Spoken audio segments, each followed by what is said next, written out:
I think for your health, and for the health of the relationship secondarily, but for your health, you have to get a life. Smack him to teach him to stay present because your life depends on it. Just do what you have to do to know your deepest purpose and live it. And then you hold that like a staff, and she could hold on to that staff with you or not. Don't let him waver. Good, very good.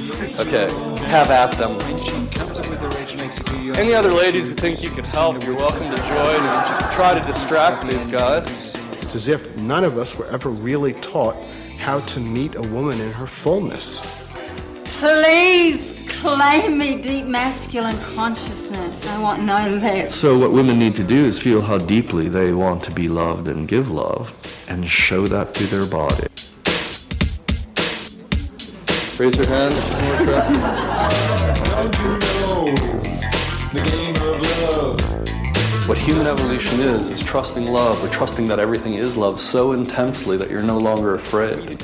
Otherwise, stay by yourself. Don't degrade your life in a relationship. Expand your life, magnify your gift by your relationship. I do believe David saved our relationship because neither one of us would have settled for mediocrity. Keep taking the easy way out until you can't anymore. And when you can't anymore, absolutely commit yourself to love, because you know the easy way out leads to suffering, is suffering. You have a choice. Do you want to open as love or not? Yeah, I do. Then you don't know that you're choosing suffering, or you would just open as love. In the deepest part of her heart, she wants to be ravished open to God. She wants to feel the divine, and she wants to feel you loving her open to the divine. Don't you know the game of love? Don't you know it's all a game of love? The entire realm of manifestation is sexual in a certain way. And the way I talk about it, consciousness is masculine and everything that appears is feminine. So right now your consciousness is having sex with what everything you see and taste and smell and feel. It's merging with it. It's doing it. That's why sex is such a interesting thing for most people, because it's reenacting the masculine-feminine union of consciousness and light, which is this moment through the bodies. And the more one of you, and you can be two men, two women, doesn't matter, if one of you can just allow your body to surrender open as light, and one of you can penetrate that, pervade it with consciousness, absolute, imperturbable, perfect consciousness, that's really good sex, right? I don't want to have to need men to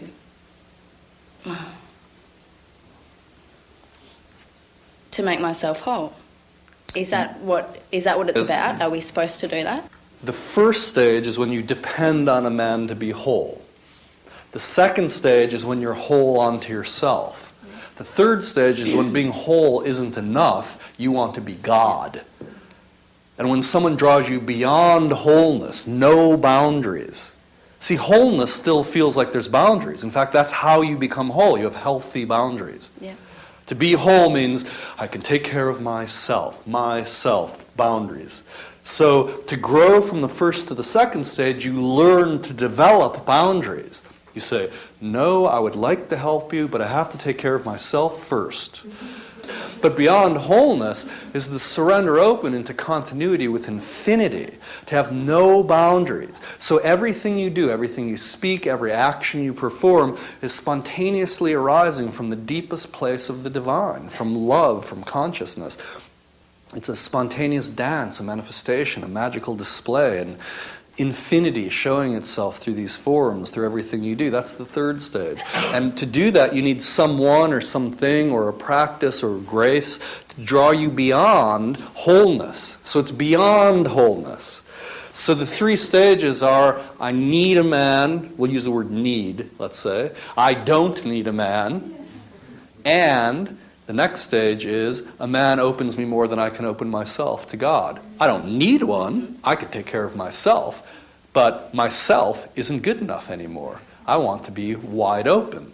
And I find that certain man, a man perhaps, opens me wide without boundaries more often, more consistently than I do on my own. Now, if you don't find such a man, just do it on your own. You could be in the third stage on your own. I don't want to be in the third stage of my own. That's because you have a feminine essence. So now we'll go into that again. Just kidding.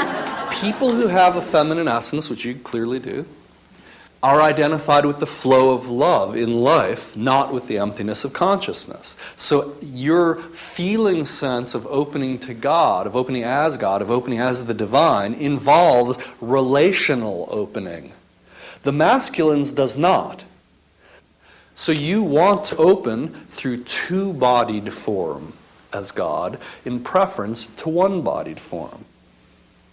They're both equally valid, but you just simply now need to feel, I prefer the two-bodied form of surrender, two bodies, to the one-bodied form. Everyone has their own preference. The feminine almost always prefers the two-bodied form of opening. If there wasn't that, then there probably wouldn't be many relationships, because men would just have sex and open to God with this one, and have sex and open to God with this one. And it's really your yearning heart that deepens them into realizing that by staying with you, they can go deeper and deeper and deeper and deeper. It's through your deepening of them, through your yearning, through your heart, that they grow into that realization. You need to feel, now that I've said all of this, two things. You need to tease them apart, because they both could happen at the exact same time. There's a part of you that needs a man to feel good about yourself. That's the first stage part. There's a part of you that wants to be with a man to open beyond both of you to God. That's the third stage part. They have a different feeling tone to them. One part collapses unless you have a man. That's the first stage. I don't have a man. I'm going to eat. All the emotional reaction to being alone, that's the first stage part of you. The third stage part of you just aches to be taken. It aches, it yearns, it longs to be taken open to God. And you should only accept men who want to open there with you. First stage men are just going to want to have sex with you. That's your first stage part will acquiesce to having sex with those oinkers. That's not what you want to do. What you want to do is discipline yourself so you only offer yourself to somebody who's worthy of opening you to God. And if for now you feel like maybe there'd be more than one man who you would do that with, fine, but make sure that they're men who are equally committed to opening to God through sex, or equally committed to opening with no boundaries, who will do that fully with you. The eternal, unchanging consciousness is masculine, and the always changing, never the same, magical display of appearances is the feminine. Individuals can identify with one or the other more, and that identification sexually, whether they want to be seen and felt and open as energy, or whether they want to stand and witness the dance and then enter the dance and pervade the dance fully, determines whether they have a more masculine or more feminine essence. A few people have a balanced essence right in the middle, but the vast majority of people would prefer to be light, ravished, open as energy, which is a feminine identification, or would prefer to penetrate with unwavering consciousness and feel that light opening, which is the masculine disposition sexually. So that's how I use the terms masculine and feminine. So how do you choose a woman? You feel the woman whose heart is most inviting and will tolerate nothing less than consciousness. How does such a woman choose you? You worship the radiance of her heart.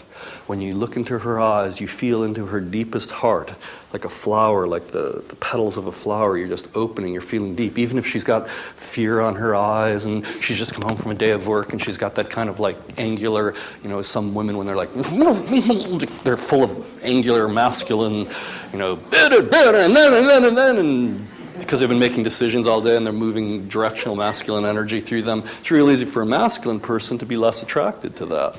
But what you need to do in the third stage is feel through all of that and evoke the depth of yearning in her heart that is always there. In the deepest part of her heart, she wants to be ravished open to God. She wants to feel the divine, and she wants to feel you loving her open to the divine. If you can offer that through the glance, 2-second glance, through the way you stand to her, just every aspect, the way you're breathing. If everything about you is, I am consciousness and you are mine, she'll go, finally.